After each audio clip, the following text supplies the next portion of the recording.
Samantala mga kabrigada, ang NTF-ELCAC binatikos ang pagsakay ng isang mambabata sa isyu ng ICC arrest kay dating Pangulong Duterte matapos ipanawagang buwagin ang task force.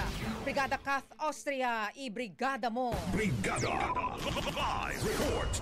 Mariing kinundena ng National Task Force to End Local Communist Armed Conflict ang anilay desperadong pagsakay ni Gabriela Party List Representative Arlene Brosas sa isyu ng arrest warrant ng International Criminal Court laban kay dating Pangulong Rodrigo Duterte. Ito'y matapos ng ipanawagan na buwagin na ang NTF-ELCAC. Gate ni NTF-ELCAC Executive Director Undersecretary Ernesto Torres Jr. hindi dapat ikahon ang kanilang mandato bilang panig ng dating administrasyon dahil nananatili itong pangunahing sandata ng pamahalaan sa pagtatapos ng armadong tunggalian sa bansa. Mismo si Pangulong Ferdinand Marcos Jr.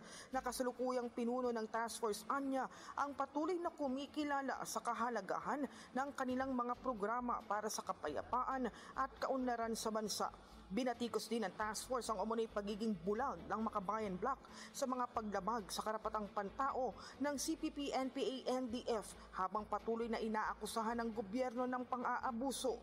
Binigang diin ng task force na hindi nila hahayaan ang anumang pagtatangkang buhayin ang komunistang kilusan sa gitna ng kasalukuyang sitwasyon sa bansa. In the heart of changing lives, ito si Brigada Kath Austria ng 105.1 Brigada News sa Manila, The Music and News Authority. Ang bahaging ito ay hatid sa atin ng Maxan Mangosteen Santone Coffee. Max Healthy, Max Sarap.